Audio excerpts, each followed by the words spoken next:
सबसे पहले मैं ये बताना चाहता हूं कि हमारा ज्ञान व्यापी के संबंध में केस क्या है। तो ज्ञान व्यापी के संबंध में हमने सिर्फ एक केस नहीं फाइल किया है, 7 केसेस फाइल किए, 7 केसेस फाइल किए, जिसमें टाइटल सूट भी इन्वॉल्व है, जिसमें हमने कहा है कि पूरे एरिया का अगर स्वामित्व और ओनरशिप किसी के पास है तो वो आदि विश्वेश्वर लॉर्ड स्वयंभू विराजमान के पास है।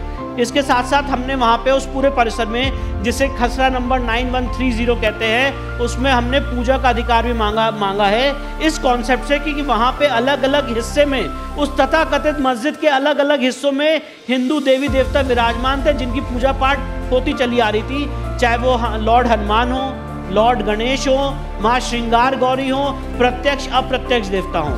तो जब हमने ये मुकदमे काशी की सिविल कोर्ट में फाइल किए 2020 में, तो उसमें सबसे पहले जो भी आदमी सिविल कोर्ट में प्रैक्टिस करता है सिविल साइड में, उसको पता होना चाहिए कि जब इस तरह के प्रॉपर्टी डिस्प्यूट्स होते हैं तो सबसे पहला काम कोई लॉयर करता है, वो कहता है कि वहाँ पे लोकल इंस्पेक्शन करा लिया जाए एडवोकेट कमिश्नर द्वारा। तो हमने सबसे पहले वो दरखास्त दी ऑर्डर 26 रूल 9 में सीपीसी के, कि यहाँ पे एडवोकेट कमीशन के द्वारा सर्वे कराया जाए। Honourable mister justice Ravi Kumar Diwakar साहब ने 3 ऑर्डर्स पास किए और उन्होंने कहा कि यहाँ पे लोकल कमीशन द्वारा सर्वे होना चाहिए। उस सर्वे के ऑर्डर को पहले उन्होंने ऑर्डर किया कि यहाँ पे सर्वे हो, तो फिर अंजुमन इंतजामिया ने कहा कि आपका ऑर्डर क्लियर नहीं है क्योंकि यहाँ पे बैरिकेडिंग है और बैरिकेडिंग के अंदर जाने का ऑर्डर नहीं है। तो जज साहब ने दूसरा ऑर्डर पास किया कि बैरिकेडिंग के अंदर जाके सर्वे किया जाए। फिर अंजुमन इंतजामिया ने कहा कि आपका ऑर्डर क्लियर नहीं है, वहाँ पे ताले लगे हुए हैं, ताला खोलने का ऑर्डर नहीं है। तो जज साहब ने तीसरा ऑर्डर किया कि ताला तोड़ के भी सर्वे करने का हम आदेश देते हैं और जो सर्वे किया जाए। इन तीनों ऑर्डर को, मेरी बात बड़ी इंपॉर्टेंट है, इसको ज़रा अप्रिशिएट करिएगा। इन तीनों ऑर्डर्स को अंजुमन इंतजामिया ने इलाहाबाद हाई कोर्ट में चुनौती दी और कहा कि ये सर्वे नहीं होना चाहिए, ये तीनों ऑर्डर गलत हैं। आज तक क्या रीजनिंग है मैं भी नहीं समझ पाया।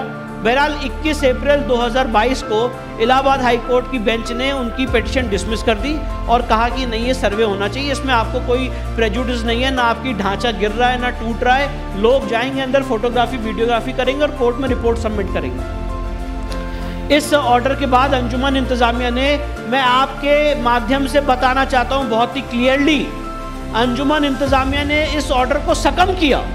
उन्होंने इस ऑर्डर को सुप्रीम कोर्ट में चुनौती नहीं दी और सर्वे में पार्टिसिपेट उनको करना पड़ा, पर उन्होंने एक दूसरी टैक्टिक खेली और दूसरी टैक्टिक थी प्रेशर टैक्टिक्स। दूसरी टैक्टिक्स थी अपना, जिसे कहते हैं माइट और पावर शो करने की, ऑन ग्राउंड टैक्टिक्स, वो उन्होंने शो की।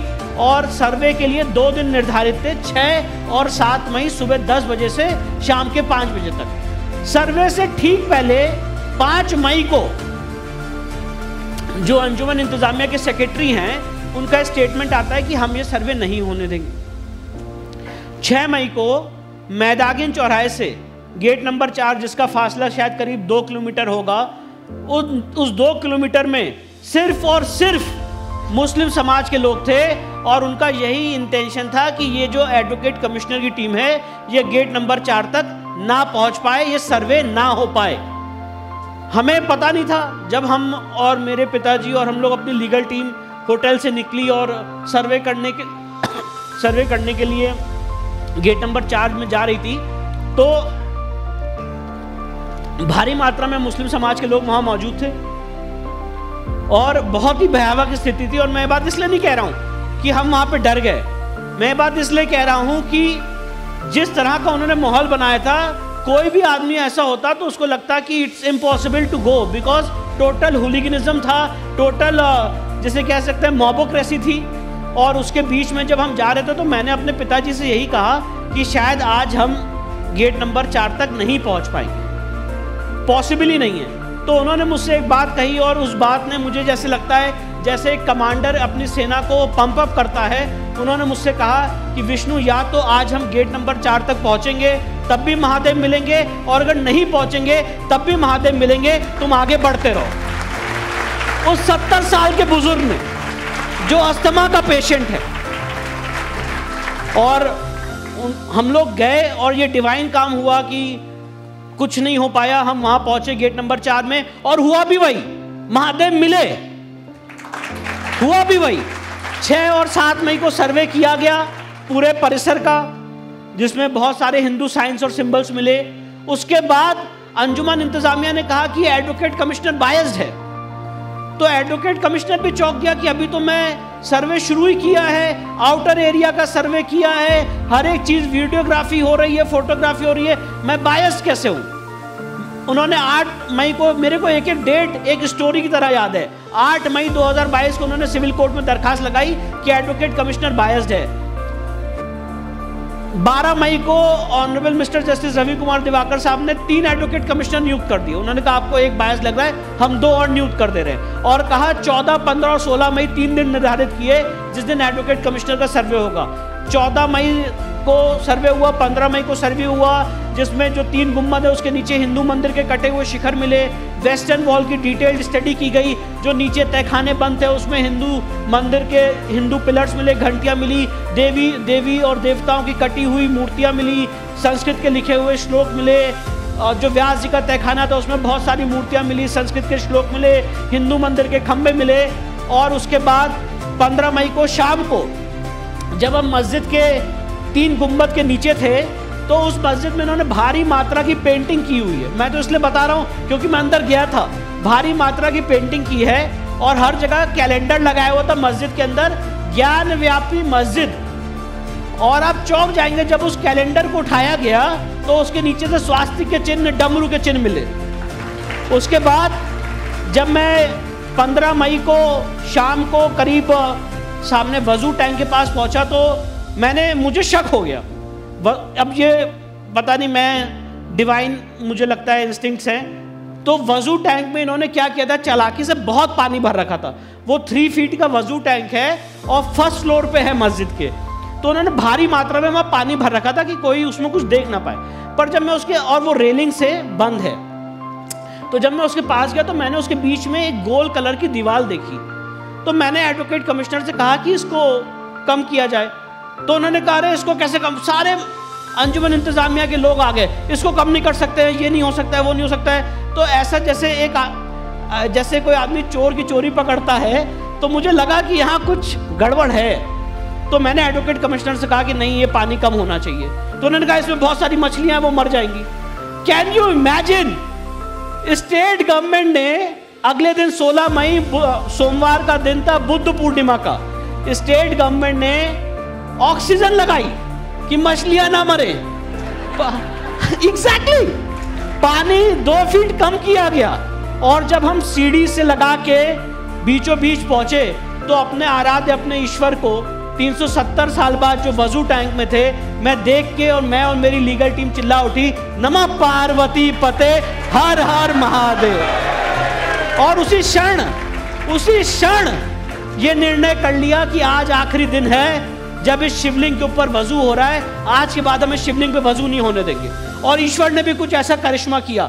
10 बजे हमें ये शिवलिंग बरामद हुआ और जिस तरह से मॉबोक्रेसी वहां पे चल रही थी, ऐसा लग रहा था कि 11:30 बजे जब ये नमाज पढ़ने आएंगे तो ये बहुत ही important piece of evidence case की बचेगी नहीं। तो काशी विश्वनाथ ट्रस्ट ने, रोज का एक कल्चर था वहां पे, हर दिन सर्वे में चाय और प्रसाद Kashi Vishwanath trust advocate commissioner की टीम के लिए और सारे लोगों के लिए अरेंज करता था। तो अंजुमन इंतजामिया के लोग भी काशी विश्वनाथ ट्रस्ट का चाय और प्रसाद खा रहे थे।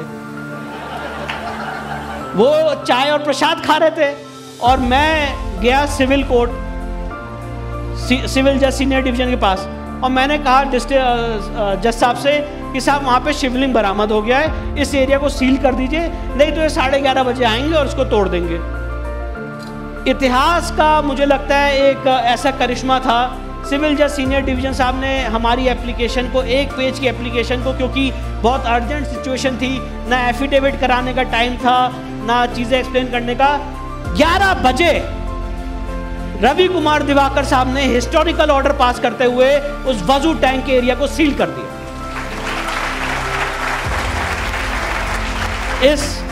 अब इंडिया की लीगल हिस्ट्री में जो साहित्य दीपक ने बात कही, एक से किस्से होते हैं जब एक पर्टिकुलर वर्ग इन्वॉल्व होता है। जनरली हमें, जितने यहाँ पे लॉ स्टूडेंट्स भी बैठे होंगे, आपको क्या सिखाया गया होगा भैया कि अगर सिविल जज सीनियर डिवीजन ने कोई ऑर्डर पास किया है तो उसकी अपील कहाँ जाएगी, डिस्ट्रिक्ट जज के यहाँ। फिर उसकी अपील कहाँ जाएगी, रिवीजन कहाँ जाएगा, हाई कोर्ट, फिर उसका कहाँ जाएगा, सुप्रीम कोर्ट। इनके लिए कानून अलग है।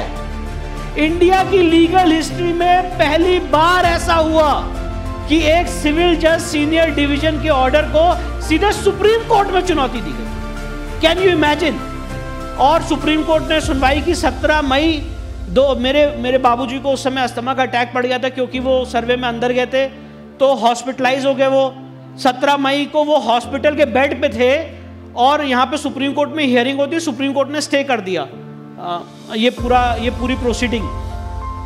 और जो लेफ्टिस्ट मीडिया थी वो हमारा मजाक उड़ा रही थी। कैन यू इमेजिन कि ये विष्णु शंकर जैन अपने फादर की क्या कहते हैं बीमारी के बारे में झूठ बोल रहे हैं, क्योंकि इनको कोर्ट से ऑर्डर मिल गया है इसलिए भाग रहे हैं। हॉस्पिटल के अंदर मीडिया आई, आईसीयू के बेड पे मेरे फादर को कैमरे लगाए गए, हमको कैमरे लगाए गए ये दिखाने के लिए कि हाँ भाई हम हॉस्पिटल में हैं। 19 मई को सुप्रीम कोर्ट ने हियरिंग रखी।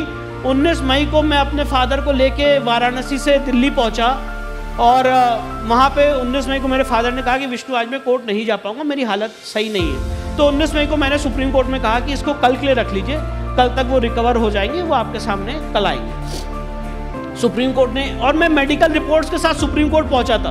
Can you imagine? फिर सुप्रीम कोर्ट ने उसको 20 मई को रखा। 20 मई को हमने सारे अपने फैक्ट और फिगर कोर्ट के सामने रखे कि किस परिप्रेक्ष्य में ये सीलिंग ऑर्डर हुआ है। और आप जान के हैरान हो जाएंगे, सुप्रीम कोर्ट के सामने, और यही ताकत होती है आप लोगों की, यही ताकत होती है इस तरह के इवेंट्स की। सुप्रीम कोर्ट के सामने सेंट्रल गवर्नमेंट ने कहा कि अगर अब इस शिवलिंग को टच भी कर लिया तो लॉ एंड ऑर्डर प्रॉब्लम हो जाएगी। और पहली बार हिंदुस्तान की लीगल हिस्ट्री में एक सिविल जज सीनियर डिवीजन के ऑर्डर को सुप्रीम कोर्ट ने अपने ऑर्डर में सबस्यूम किया और वो सीलिंग का ऑर्डर इंटैक्ट किया और कहा अब जब तक ये केस डिसाइड हो जाता है वो एरिया सील्ड रहेगा। और यहां पे भी बदतमीजी की हद खत्म नहीं हुई। इसके बाद अभी रिसेंटली उनका रमजान का समय आया था, उन्होंने सुप्रीम कोर्ट में एप्लीकेशन दी कि जो वजू टैंक है उसके बगल में हमारे 2 टॉयलेट्स थे वो भी सील हो गए हैं, हमारे को वहीं पे टॉयलेट करने की इजाजत दी जाए। Can you imagine? Supreme court में एप्लीकेशन दी और वहीं पे वजू करने की इजाजत दी जाए। सुप्रीम कोर्ट ने उसकी बहरहाल इजाजत नहीं दी। फिर उसके बाद हमने नेक्स्ट काम ये किया, और उसके बाद मैं आपके नेक्स्ट क्वेश्चन पे आऊंगा। सॉरी, मैं पूरा ये सीक्वेंस बता दूं आप लोगों के सामने और किस तरह से ये चीजें हुई हैं। उसके बाद हमने नेक्स्ट काम ये किया, हमने कहा कि इस पूरे एरिया का एएसआई द्वारा सर्वेक्षण होना चाहिए। एएसआई बहुत इंपॉर्टेंट है। हमने एप्लीकेशन मूव की, मैंने एप्लीकेशन मूव की थी 16 जुलाई 2023 को डिस्ट्रिक्ट कोर्ट वाराणसी में। उन्होंने जवाब वगैरह मंगाया, डिस्ट्रिक्ट कोर्ट बंद हो गई 1 महीने के लिए जून की वेकेशंस में, और उसके बाद जुलाई में इसकी सुनवाई हुई। दोनों पक्षों को सुनने के बाद 14 जुलाई 2023 को, सॉरी मैंने एप्लीकेशन मूव की थी 16 मई को, कोर्ट्स बंद हो गई थी जून की वेकेशंस के लिए। उसके बाद दोनों पक्षों को सुनने के बाद 14 जुलाई 2023 को जजमेंट रिजर्व किया डिस्ट्रिक्ट जज महोदय ने, और 21 जुलाई 2023 को हमने जो बातें मांगी थी कि यहाँ पे जीपीआर सर्वे हो, खुदाई हो, ग्राउंड पेनिट्रेटिंग रेडार हो, डेटिंग हो, वेस्टर्न वॉल की स्टडी हो, हर एक चीज हूबहू ऐतिहासिक फैसला देते हुए डिस्ट्रिक्ट कोर्ट ने 21 जुलाई 2023 को ऑर्डर कर दिया और कहा ये एसआई सर्वे होना चाहिए। और करिश्मा देखिए, 21 जुलाई को ऑर्डर हुआ 2 बजे, संडे को एएसआई अपनी स्पेशल टीम लेके स्पेशल प्लेन के साथ वाराणसी पहुंच गई सर्वे कंडक्ट करने के लिए। और मंडे को जो कि 24 तारीख है, 24 तारीख से सुबह 7 बजे सर्वे शुरू हो गया। उसके बाद 24 तारीख को अंजुमन इंतजामिया सुप्रीम कोर्ट पहुंची। आप इमेजिन कर सकती हैं, डिस्ट्रिक्ट कोर्ट वाराणसी से इलाहाबाद का डिस्टेंस है 100 किलोमीटर और डिस्ट्रिक्ट कोर्ट वाराणसी से सुप्रीम कोर्ट का डिस्टेंस है 800 किलोमीटर। पर उन्होंने कहा कि हम हाई कोर्ट नहीं जा पाए, हम सीधे सुप्रीम कोर्ट आ गए। अब मैं नहीं बताना चाहता कि सीधे सुप्रीम कोर्ट क्यों आ गए, बहरहाल सीधे सुप्रीम कोर्ट आ गए। फिर से डिस्ट्रिक्ट कोर्ट के ऑर्डर को सीधे सुप्रीम कोर्ट में चुनौती दी, बिना कोई पेपर के, बिना कोई पिटीशन के। मैं ये बातें आज इस मंच पे इसलिए कह रहा हूं क्योंकि ये सारी लिबर्टीज हमारे लिए नहीं है। और सुप्रीम कोर्ट में मेंशन किया गया साहब हमारे साथ बड़ा अन्याय हो रहा है, अत्याचार हो रहा है, वहाँ पे एएसआई हो गई है, वो फावड़ा लेके जा रहे हैं, वो खोद देंगे, ढांचा गिर जाएगा, ये हो जाएगा, वो हो जाएगा। जबकि हर आदमी जानता है कि एएसआई जो है कहीं पहुँचती है तो मॉन्यूमेंट की लाइफ बढ़ती है, ना कि घटती है।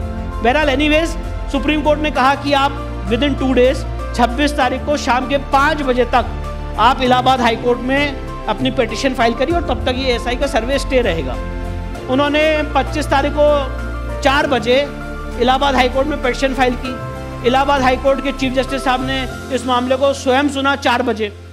4 बजे से लेकर शाम के 6 बजे तक सुना। 25 तारीख को, 26 तारीख को इसको सुना, 27 तारीख को सुना और हर एक दिन जो ऑर्डर है उसको स्टे रखा। तो ये लोग बहुत खुश हुए कि ऑर्डर स्टे है और ये और वो। 27 तारीख को जजमेंट रिजर्व हो गया। 3 अगस्त को इलाहाबाद हाई कोर्ट ने ऐतिहासिक फैसला देते हुए कहा कि एएसआई का सर्वे होगा। 3 अगस्त को सुबह 10 बजे इलाहाबाद हाई कोर्ट ने फैसला दिया एएसआई का ये सर्वे होगा। दोपहर के 2 बजे अंजुमन इंतजामिया सुप्रीम कोर्ट में मौजूद थी कि आज इस मामले की अभी हियरिंग होनी चाहिए, रात में कोर्ट खुलवा के हियरिंग होनी चाहिए। शाम के 7 से 8 बजे तक, मैं नाम नहीं लेना चाहता उन वकीलों का जो बैठे रहे और ये मांग करते रहे कि आज अर्जेंट कोर्ट खुलवा के इसकी हियरिंग करिए। बहरहाल उस दिन उसकी हियरिंग नहीं हुई। 4 अगस्त को इसकी हियरिंग की गई और 4 अगस्त 2023 को सुप्रीम कोर्ट ने भी कहा कि नहीं, 2 कोर्ट्स ने होल्ड कर दिया है, इसलिए एएसआई का सर्वे होगा। मैं आपके सामने बात बताना चाहता हूं कि अगर सनातनी कोई बात अपने मन में ठान ले, 15 दिन के अंदर एएसआई का ऑर्डर हम 3 कोर्ट से जीते हैं जो पिछले 30 साल से पेंडिंग।